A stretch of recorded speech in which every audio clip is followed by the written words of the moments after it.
For those of you who don't know me, my name is Stacey Sayer. I'm part of the global marketing team here, and I'm going to be moderating today's discussion, and we're all going to have fun. So today we'll have the opportunity to talk to some folks that are on the ground doing the work in STEM and get their perspective on what's important to them, what they would value, what they'd like to change, and what they'd like to continue to excel in. I want to start with a crash course in Ada Lovelace, since she's what brings us together here today. She was born in 1815 and died in 1852. She was an English mathematician and worked with Charles Babbage, for whom she created a digital programming language. She's generally considered the grandmother of computer programming. The very early language programming, or programming language that we have was called Ada, and it's named after her. Hence, on the second Tuesday of every month, which this year is on October 9th, next week, we celebrate Ada Lovelace Day as a global celebration of women in science, technology, engineering, and mathematics. I also want to fast forward 170 years and give you a state of the state of women in STEM today. So here's a few statistics for you all to consider. Right now, women only make up 29% of all STEM professionals. Only 26% of women who actually get a STEM degree end up working in that field. Minority women comprise fewer than 1 in 10 engineers professionally, and only 10% of girls have indicated that their parents encourage them to go into a STEM career. So with that, I'd like to start by having our panel introduce themselves, and I'm going to start with Stephanie. I'm Stephanie. I'm an applications engineer here. I work in the RF group, specifically on plasma. My name is Niraja Bhalchandra. I work in RF sustaining, mostly on matches. Helen Kane, mechanical engineer. I mostly support our DC products. I'm Isabel Yang. I'm the new CTO, but by trade, I'm also an electrical engineer. I'm Heen. I'm electrical engineer in the RF group. I'm working mostly in an R&D project there. Fabulous, thank you guys. So Isabel, I'm going to start with you. Since we are celebrating Ada Lovelace, who was a pioneer in the STEM movement, can you talk about who in your career, or just generally, has been a pioneer or a champion for you to pursue STEM? So she gave me the question ahead of time, so I actually thought of it. A couple of things, right? I think what you mentioned, one piece of statistic where, 10% of the girls were encouraged by their parents to pursue a STEM career. So I have to say probably the most influential force in my upbringing was my father, who is a mechanical engineer. And he never assumed that I cannot do anything, in the sciences, right? I mean, he said, you could do anything you want, continue to pursue what you're interested in. So in high school, I really loved physics and math. And in fact, he helped me with a lot of my homeworks and mechanics. So that was the start, right? And I never thought, if I go to college, was there a decision that I wavered between whether I should go into, literature or some kind of engineering profession. I just said engineering, right? So I just went straight. In terms of inspiration of women in STEM, this is actually a later discovery for me. My son was doing a project in astronomy, and we reached out to Mariah Mitchell Foundation, which is on Nantucket in Massachusetts. I don't know if anybody knows this. And I started to actually look into her history, what she has contributed. She was the first professional female astronomer in the US. And her upbringing was, she had a Quaker upbringing, and they really believed in education. So her father made sure that she was well educated, from a very young age, and then she also started her own school. Once she got into astronomy, she actually discovered a comet, I think is now named the Mitchell Comet. She then went to Vassar College in New York and became a professor of astronomy, the first female professor of astronomy at Vassar College. And then she, of course, then brought in a lot of interest in astronomy for female aspiring astronomers. And she formed a foundation for the advancement of women in STEM. So I thought, her story was quite compelling. And of course, as part of her legacy, my son actually got to use all the observations that she made starting, in her early career into the late 80s to essentially calculate the distance of stars. So that was quite profound, I thought, and it was very, very interesting. Awesome. Hien, a similar question. When you look back, over your childhood and as you were in school, who or what inspired you to go into STEM?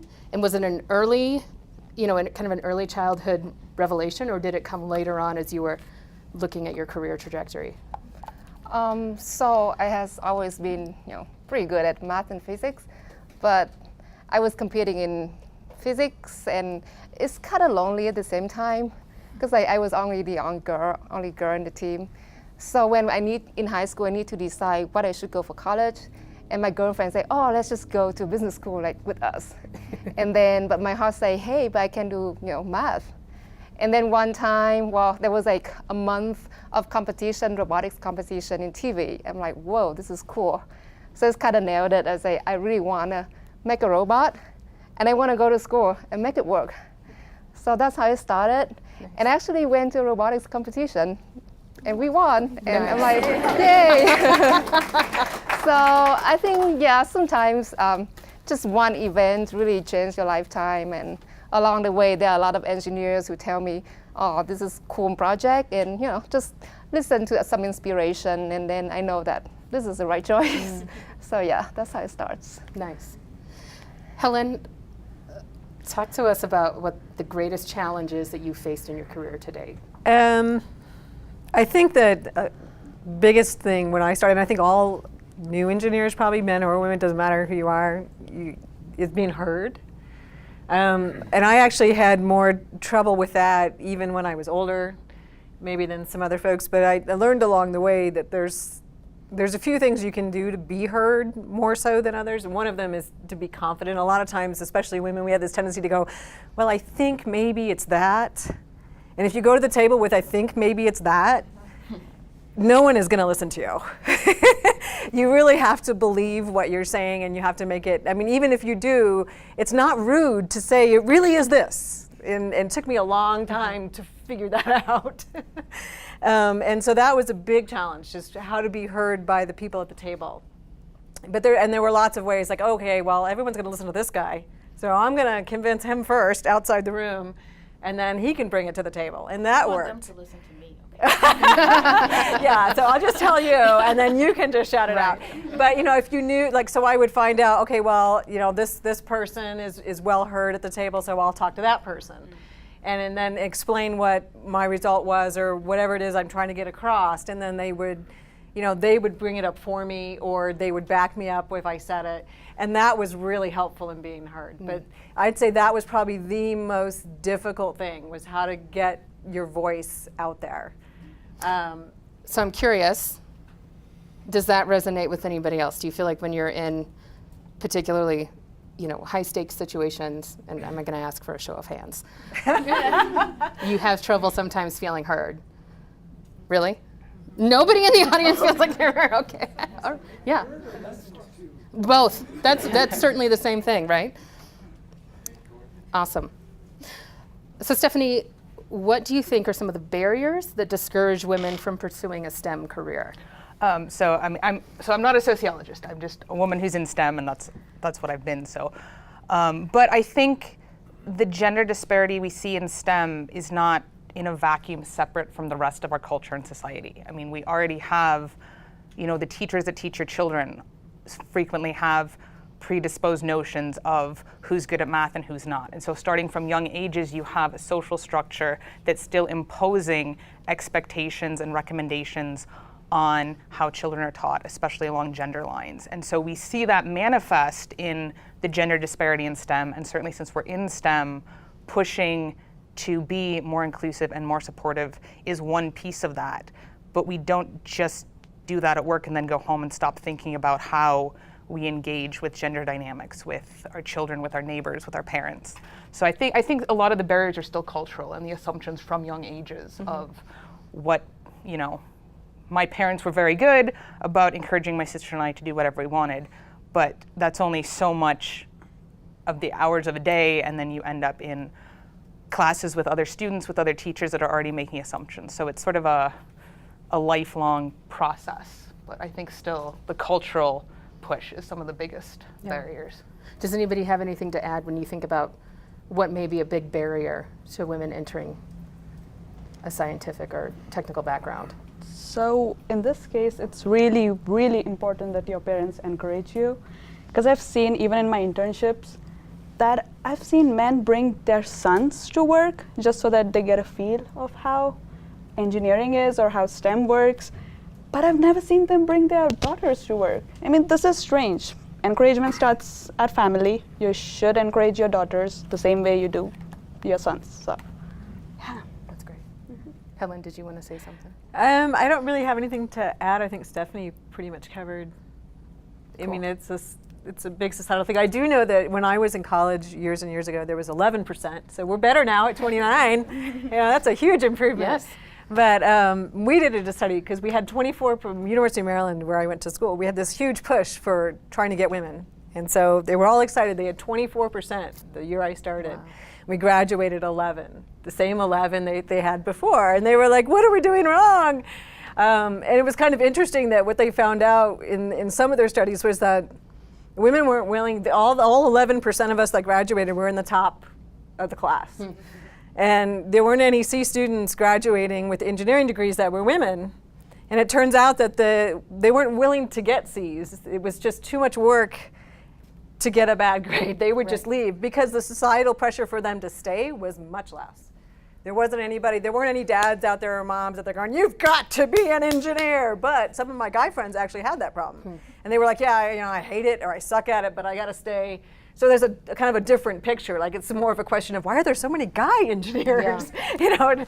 It's like, well, and some of that is societal pressure. And I had a good friend who was in that boat, and he was like, I'm like, well, what are you going to do? You hate it. And he's like, yeah, well, when I get out, I'll just, do something else. He's in sales. He's great at it. But he struggled through, got horrible grades in engineering for 4 years miserably because his parents insisted. You know what I mean? It was a different kind of pressure. Mine were like, whoa, our daughter's in engineering. It was a totally different situation. I have just like a little, I think media is also like give an image at how girls should be like. And so we grow up, we just like watch cartoons of princess wearing pink. Jim and the Holograms. I'm like, come on, Children of we the can do 80s. more than that. So recently I learned about a project called Good Night Stories for Rebel Girls. So it's a night storybook for little girls every night. It just tells story about athletes or scientists, engineers, any girls, any woman who did great job. So starting from a little girls, you know that there's so many options. You have somebody to look up. There's a need to be in your family. But the more options you see when you're a girl, I think then you can have more opportunities when you grow up. If you're not an engineer, at least you know that you can do better. Yeah, so. Nice. So we'll open this question to the whole panel, but I want to start with Niraja. What's the best piece of advice you received when you were starting your career? Find yourself a mentor. This is really important. Now, but it's a complex process because you have to make sure that when you are looking for a mentor, you look for a person you hope to become someday. That person is already doing what you hope to do someday. And so I'll tell you my example. When I was doing my bachelor's, my mentor had already studied overseas, and that was my goal. And she was an excellent advisor for me. She told me what to expect. I prepared myself accordingly, and I could do it. And then in my master's, I had a mentor who had decades of experience in semiconductor industry, and here I am. He helped me put my first step, or take my first step into the industry.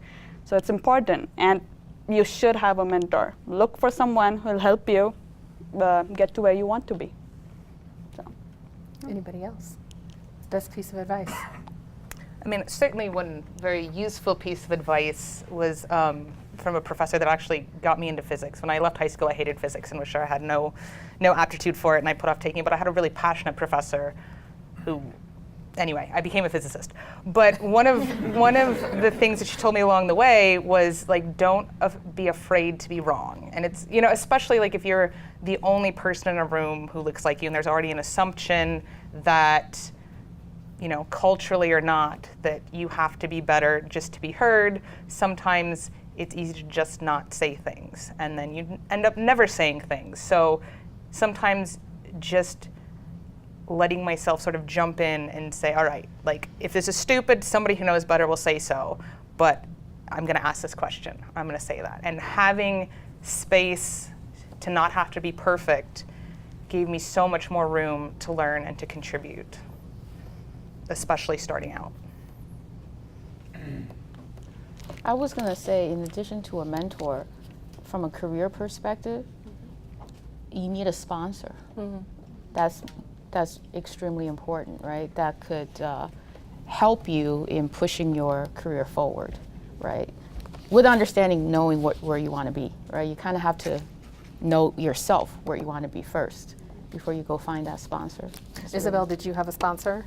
Did you? I would say mentor / sponsors when I was coming up in my career at IBM. And, you know, as this person sort of weaves through his own career through IBM, you know, I kind of followed a couple of years later. The sponsor should know what your strengths and your weaknesses are, what your aspirations are, where you want to be. And you'd be amazed at the right opportunity. They may say, hey, you know, I know so-and-so who's really good at this. You might want to talk to this person, right? Opening doors for you is really important. Awesome. How does one, because clearly, you know, I asked the question about early in your career, but it's never too late in your career to get a sponsor or a mentor. How do you recommend someone go about that?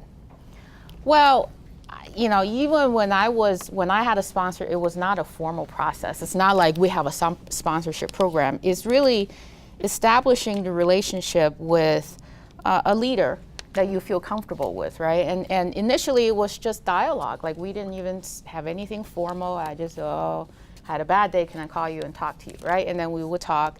And then through time, you know, this person get to understand, you know, Isabel's really good at doing this. She needs some help here, right? And then, you know, where do you want to be? Do you want to get into management? Do you want to be a strong individual contributor, move up the technical ladder? So those are the conversations you have to have with the sponsor. Now, the sponsor is like 2-3 levels above me, of course. Not initially, but, you know, he moved up pretty quickly. And then through time, then, you know, as I was going through traversing my own career, you know, there are opportunities where they were looking for people with specific skills, right? If you're on the mindset of these, you know, senior leaders, they'll come think about it and say, okay, not that you're going to get a job. It's just that they open up a dialogue for you to have a conversation, maybe with another leader who might be looking for someone, right? Right. I would say start with finding a good mentor, and then establish a good relationship and see if that person is willing to be your sponsor, right? Awesome. Hien, what's the one piece of advice you wish somebody had said to you when you were starting your career? So just related to the mentorship, I was working in grad school for too long, so we had our own bench, work days and nights to make a little project to work and graduate. But one thing I totally forgot is networking. And just going through jobs, and that's when I realized that networking is just with your coworker every day. You talk to them, so you better have a good relationship, otherwise can be miserable, especially when things don't work out. Yes. And you know, expand your network. Doesn't have to be engineering. You can learn another perspective from a sales or business side. So I have to learn on myself, but I wish I knew about it right away when I first came out of school. So that's one piece of advice I wish. Awesome. So, Stephanie, you have a semi-captive audience here. So talk to us about what are some of the ways that you would encourage AE to better collaborate to create a more inclusive work environment? I think one of the biggest things as we talk about inclusion, we talk about diversity, that are very important is to remember that it's a process, not a destination. You know, if we ever get to a point where we say we're inclusive enough, we can stop working on this, we've kind of failed there. You know, there will always be, we can always do things better. We can always improve on it. And part of, you know, our stated goals are continuous improvement. And so if we're committed, and I assume everybody is here in this room because they're actively, you know, we're all on the same team. We do want to have a better workplace for everyone. And so if, you know, your coworkers feel comfortable coming to you to point out something that maybe you're doing that is less inclusive than it could be, it's not a rebuke. It's, you know, it's when your manager comes to you and says you're doing an excellent job on the technical side of things, I need you to do better on the customer focused side of things. You know, it's not a, you're bad at this and you should feel bad and stop. It's, here's what you're doing well, here's what you can do better. So I think just keeping an idea that we're hopefully all working towards inclusion and a better workplace for everyone, and we'll have days where we kind of mess it up, and then we come back the next day and hear how we can do better and incorporate it going forward. Any other thoughts on that? I think it's really important for everybody to sometimes take a step back and realize that whether you're the expert at something or you're approaching the expert at something, even if you're an expert, you can learn something new. I've been on both sides of that, where I thought I knew everything about a certain topic, and then someone said, well, you know, what about, and I was like, oh, yeah, forgot about that. And I've also been on the, ooh, should I say something to that person? Because that person's supposed to know so much more than me that I'm sure they've thought of this. And then, so you don't say anything, and then it turns out that they hadn't thought of it. And boy, I should have opened my mouth, because then we would have saved, you know, 3 or 4 weeks. And I think we get caught up on either side of it, right? And we're all, if we just take that step back as individuals and realize that, you know, experts can learn something new every day too. So it pays to speak up, whether you're trying to talk to the expert or whether you think you are. Listening and speaking up are the 2 biggest things, and I don't think we do either of them necessarily enough. I'm going to put our HR partners on the spot. Do we have a unconscious bias training for AE? It's actually in the works right now. Okay, that's great. So I think inclusion means many things. Right. Okay, so you know, one of the earlier experiences I had was that we had when I was at IBM Research, most of our managers were male, and we were finding that there was some interactions that were problematic. Of course, the management team only find this out later. So then we said, okay, what's going on? A lot of it has to do with preconceived notions, unconscious bias when you have dialogue with people, right? And it's not, generally, you know, a lot of it is not gender-driven, ethnically driven, it's just a mindset. So we actually had the entire first-line managers go through unbiased training, and then we kind of just monitor progress afterwards, and a lot of things improved. What it did actually just open up dialogue, right? Just to, for you know, in a meeting or manager to employee, just have an open dialogue without one person feeling somehow intimidated or the other person feeling that, you know, the other person's not listening to them, right? So I think it was really, really helpful. And like I said, it's not anything specific. I think it's just, you know, unconscious bias is in the back of your head, because we all come from different cultures, brought up a different way, right? And I think the listening is a really good skill to have, right? Especially when you're in a tense situation. I think listening is a really good skill. So I'm glad it's in the works. And Isabel, where it rears its head a lot is during the interview process, or interviewing as well. I should put a mic on you. Give me 1 second. Because we're recording. Oh, it's coming. It can be edited later. Go ahead. I was just going to say, Isabel, that where we see unconscious bias come out a lot is in the interview process as well, when we're interviewing someone or considering someone. And just the way that we interacted, looked at someone and trying to, quote unquote, judge them for a job, right? And so that's always in our mind as well throughout our training process, is how do we create an unbiased culture within an AE, whether it's in interviewing or just working collectively side by side. Right, thank you. Thanks, Tim. I'm going to move on.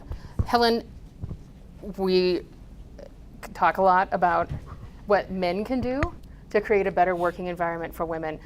Let's talk about how can women better champion other women and help bring them up through the ranks and position them for, you know, where they want to go in their career. I think that there's a lot of I mean, not only do we bring our own biases there too, but just giving each other the benefit of the doubt. I remember recently, actually, after you had posted this question to me, I had a friend of mine whose daughter is in college doing the sorority thing, and apparently, very upset because, of course, they have, they always the whole fraternity sorority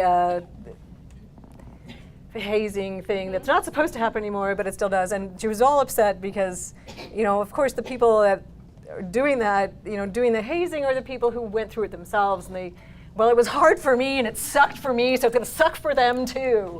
And that attitude actually kind of bleeds into the women thing too a little bit, where it's like, well, it was really hard for me to get into engineering. It was really hard for me to get anywhere. So I'm not going to help anybody else out because it should be just as hard for them. And that kind of attitude needs to change. We bring that a lot to the table. It's like, well, why should I make it easier for her? Right. But you should. I mean, we really shouldn't have that attitude. So we need to kind of dump that. And if we notice ourselves doing it, we need to rein it back in. But and also, helping each other out. If you're supporting each other, if you see someone that's not being heard, it doesn't even matter if it's a woman or a man or whatever. If they're not being heard, and you see that they're not being heard, help them out. And then just because people are, they were hearing the words doesn't mean they're listening. And if you have the ability to step in and help that situation, then you should. Awesome. Anyone else? All right. Isabel, what piece of advice would you give to your colleagues in getting the additional support that they need here at AE? Wow. You didn't give me that question, did you? Your name's Okay, maybe I didn't. Okay, so as you know, I'm coming up to speed with AE myself, and one of the things I want to say in terms of additional support is that the best support you can give my colleagues is to set a good example, first of all, right? That, I was in China last week, and John Prater, who's our supply chain management leader, had a team meeting. There was 30 people, 29 women. Okay, so I walk in there, I'm like, wow, this is a little different than what I typically see at AE. And it was a vacuous room, they're very excited. Of course, I started talking to Chinese with them. Of course, they just lost there. They didn't think I could speak Chinese. But the point being that I think the fact that they didn't expect to see me, number one, female, part of the senior leadership team, number two, Chinese. Right, it was just so the first is just set a good example, right? Be the role model. Second, I think is that, I think this goes back to what Helen was saying earlier, right? I think women, when we compete with men, we tend to do a little bit differently when we're competing with each other. And men compete also differently, right? And I think when there's a sense of competition, we seem to withdraw the support, and that shouldn't be the case from my perspective, right? Because I think competition is healthy, right? Whether it's with your male colleagues or your female colleagues, because what it does is that it pushes us to do better, right? And so, I do feel that that's something I think we all, as female leaders, should probably recognize, that if we have a young engineer coming up who's doing great, right, we shouldn't feel threatened. We should feel like, okay, this person has something going for her. We should support her, give her the right advice, and help her along as much as possible. Excellent. Naraja, what career achievement are you most proud of? Oh, can I say getting a job at AE? Yeah. So, no, but it's actually an achievement because I'm passionate about semiconductor and RF, and I got a job in that field. So I'm happy about that, but if I say about a company achievement, it's yet to come. It will come, but it's yet to come. Kian, what about you? What career achievement are you most proud of? Oh, I don't think I was ready for this question. It was not on my list. Mixing it up. But just like a quick thing, I think the most accomplishment is more on an abstract way, because there was a time, I'm like so follow the order. And working on an R&D area, I think that now I learn how to open up my options. Never think that this is impossible, because that's how invention starts. So start to loosen up myself a bit, and hopefully one day we'll have an invention that I will be proud of myself. So, Awesome. yeah. Are you inventing? Right now, Please do. working on it. Yeah. You are now. So this is for anybody, but you know there are going to be a lot of people, hopefully, who see this video, and I'd like for you all to talk, because you're all at different stages in your career. I'd like for you to talk about what are your long-term career goals, right? One of the things that we would like to say is that you kind of never stop achieving or never stop dreaming or striving for what's next. Can you talk about what's next or what you hope to achieve in the future? Well, it's Even if, I know some bosses are here in the room, that's fine. Just put it out there. okay. So no, when you're in when I'm starting my career, and my goal right now is just to move up the ladder as fast as I can. That's important, but I'm sure I'm not going to lose the technical side. So I have that in mind, and now I'm looking up to people who work at a company who have inventions, patents going on, or they have patents in their name. So that's my goal, and that's what I'm trying to achieve. Awesome. Anyone else? Well, I'm currently, I'm still doing my old job, but I'm actually being able to work with this little R&D group to kind of managing from an engineering manager perspective, and I'm actually really liking it. It's really kind of fun. I'm pretty good at herding the cats, actually, but and just drilling down to the question. There's all these big questions like, oh, we got to figure out this, and it's like, okay, well, what do we need to do to figure out that? Well, we need to know that, and this. Well, what do we need to do to figure out that? Well, we need to do A, B, and C, and until you get to something you can actually do, and that's really cool. Nice. All right. Hien, did you want to go? Sure, yeah. I would love to stay in the technical track as long as I can. Working on new stuff is always fun. Another side part that, just to expand it a bit, because my family has a lot of teachers. I don't want to teach, but I think it's good. I think we have enough. Today is World Teacher Day, by the way. Yeah, but I think like another side that I would like to do is that once I keep moving in technical, it's good to have some sort of educational program, especially to my home country, a side project that I would love to do. And I think it's a side career, but I think it really complements each other, and I hope that I can keep doing that and make it better.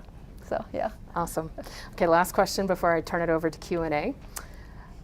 If you could tell your younger self, think 5th grade Naraja, 10th grade Stephanie, what's one piece of advice you would give to your younger self as these young women who are considering career in the STEM disciplines?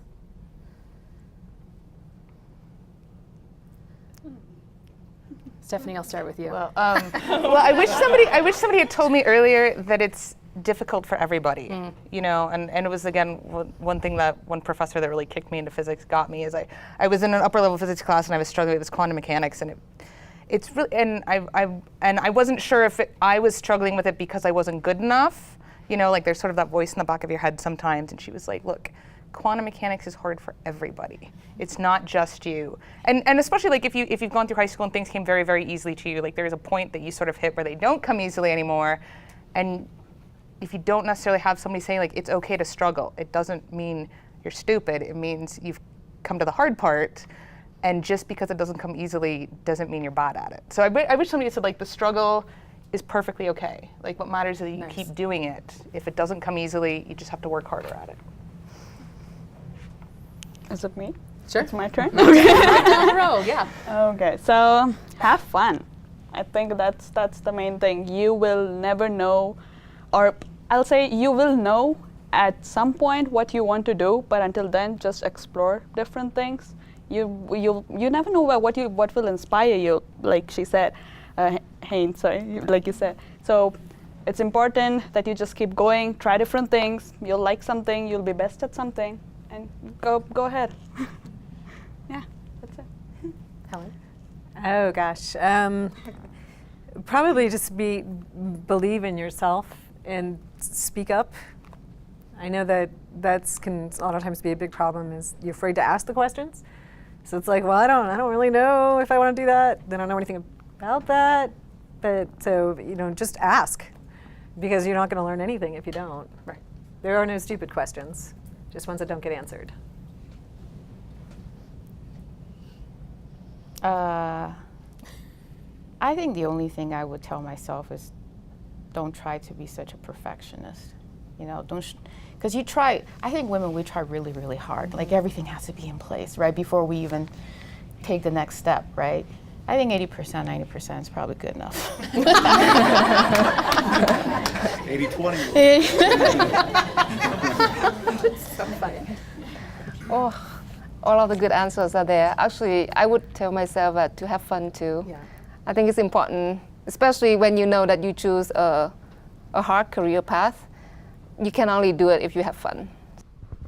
We talked early on about how a lot of lack of females in STEM is systemic to our society and how we educate our children. Do any of you, or what are your opinions? I've got 2 young girls. They're 5 and 8. We read them the books that you referenced. They run around and believe that they're all kinds of scientists. I'm trying, and my wife and I are trying to raise our girls to believe they can do anything. But on the non-parent side, do you think that we are doing better in our schools, public and or private, but mainly public schools, in advancing STEM for girls? And if not, what can we do about that? I will respond just because I have a personal experience in this. So my son, his high school, right? Usually they have introduction to computer science, and then you have AP computer science. When he took introduction to computer science, 50-50 split, girls and boys. AP computer science, 0 girls. So I go talk to the teacher, I'm like, what's going on here, right? And she said, I don't know. I've been trying to get girls to continue. I said, what's going on? So we had a meeting with her one day, and she said, I think the girls are intimidated. This is a very specific example. They were intimidated by the way she was running the class, right? So she was there, basically she kept it an open forum, like she just let people go up to the board and then demonstrate their code or how they have, what their results look like. Well, not everybody is brave enough to do that, right? So the girls, and the boys were, they like to show off, right? Myers Burden, whatever. And so the girls got intimidated, and they're like, no thanks, right? We're not gonna continue. So she's gonna change the format, right, of her class, how she engaged with the girls. Now my daughter actually is in the public school system here, and she's taking computer science, intro to computer science, and I said, what's the balance? And she said, well, it's about 50-50 now. So we'll see for next year when she goes in the AP what the balance is, right? But she definitely feels that there's no pressure, and there's, that kind of, we're better coders than you kind of mentality is not there. So they do try to, and part of that is not to stress so much what's right way to code, more like, this is a skill you should learn. So they actually did not specifically teach coding per se. They teach algorithms at a higher level, because it takes that competitive nature away from it. It's more understanding algorithms, how to create algorithms. So I think it's to be seen, right? And one of the things, of course, I'm very sensitive to, because I do have a daughter, is that she doesn't feel she not good enough, right, to be in the STEM field, right? She happens to love geometry.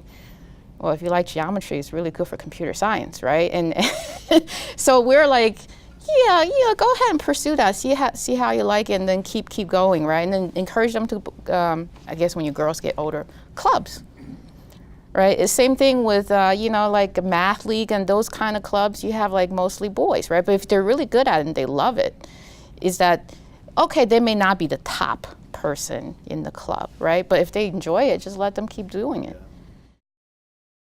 What advice would you give boys or young men, college students, to help encourage other women or other girls to pursue these kind of fields, or at least not discourage? Because I imagine that's probably a problem as well. Well, I mean, so not just for STEM, but again, just talking about sort of the social aspect, I encourage, I mean, like parents of boys, read your boys' stories with girls as protagonists, right? It doesn't, if only half the population realizes girls can do anything they want, we're still sort of stuck where we are. So, you know, books with girls on the cover, it's still perfectly good for boys. You know, dinosaurs, space captains, aliens, it doesn't have to be stories about girls for girls and stories about boys for boys. And I would say to young men, as they get into middle school and college and grow up, seek out movies by women, books written by women. You know, get used to thinking of women as other humans. Like you don't think of your male friends as men, you know? You think of like John who likes fishing and Jim who likes trucks. I don't know, bad examples. But when you start thinking about how do I know women better, they're not a monolith. We're not a monolith, you know, we're not a collective. And so seeking out and remembering to think about women and girls as individuals the same way you think about men and boys as individuals just leads on to support, you know. Then if you run into a girl in your math class, you don't go, oh wow, I don't see many girls around here. You say, hi, I'm Steve. Why do you like math, you know? Well, thank you for the question. I think it's a great question. I think the other thing that's important, of course, I've been out of college for a while. I encourage my own son to have a mix of friends, right? You could have, you know, more than 30% of your friends as female. That's perfectly fine. You could form study groups in college that includes female. You could all study together, right? There's nothing wrong with that because then you get to engage with them intellectually, right? If you're doing homework together, doing a problem set, you know, you get to understand them as, you know, people with intellectual capacity to contribute. And I think that's really important, right? Having a mix of friends, you know, not just girls with girlfriends and guys with guy friends.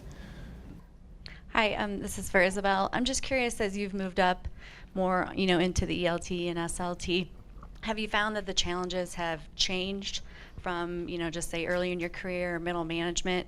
How has that dynamic changed, and have you had to adjust your approach? Yeah, a lot. So, you know, when I first got into management, I was quite young, and I think I made a lot of mistakes, right? Because especially when you are an engineer, when you get into management, you still want to be the engineer, and then your engineers basically tell you, you cannot be the engineer because we're the engineer. So immediately you have to adjust, right? And then part of that is, you know, the beginning of honing your leadership skills, right? How to lead without being authoritative, because that's just not my style. I hate to just say, go do this because I say so. It's more of, you know, don't we think this is the right thing to do, and let's have a discussion, right? And then as I move up to my career, you know, especially now at the ELT, the discussion, I think, and the way of thinking of managing is much different, right? Because the things you look at, I would say, you know, when you're first starting in management as engineering manager, you look at, okay, I have a project, I need to figure out who I'm gonna assign this to so I can get it done, right? The questions I think about, even though I'm just, you know, a couple of months into AE, is that where's this company gonna be in 5 years? Where's this company gonna be in 10 years? How can I influence and help make the decision, right? So it's the level of thinking is much different, right? And again, you adapt, right? You kind of have to adapt. A lot of it is sort of self-learning, right? And learning from your peers, you know, what styles they have, how do they think, right? How do you engage with them? The dialogue, the level of dialogue is very different. That's one adjustment, right? I mean, when I was at IBM, you know, we often usually when something didn't go right, you know, you go off and you had to go either go talk to the CEO because something went wrong, and then, you know, that you don't talk to her the same way that you would talk to, let's say, your team members or even your peers, right? Number one, I think you have to really convey your message very quickly, succinctly, to the point, right? So that's something that I had to learn very quickly, probably 4 years ago, right? And one of the things that I actually had to take professional training outside to figure out how to, if I were to run into the CEO in the elevator, what are the 3 things you can tell her, right? So definitely that conversation style, dialogue, and way of thinking is different. right? First of all, thank you all for doing this today. I know that's hard to get up in front of a crowd of people and talk. We appreciate it.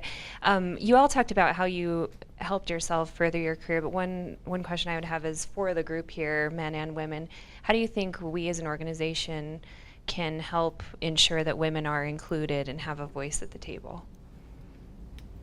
Wow, that's a heavy question.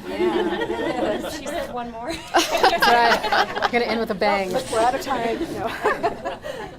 Then you do it like this. That's right.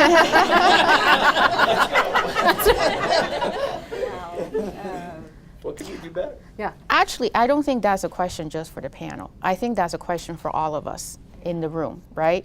My colleagues, you know, us as a, you know, support system.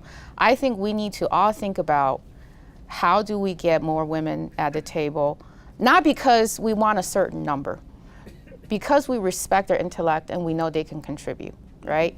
And so I think we should leave that as a challenge to our team, everybody here, that as you go into your work, your meeting, whatever it is, how do you create that inclusive environment for everybody? I think that's really important. Awesome.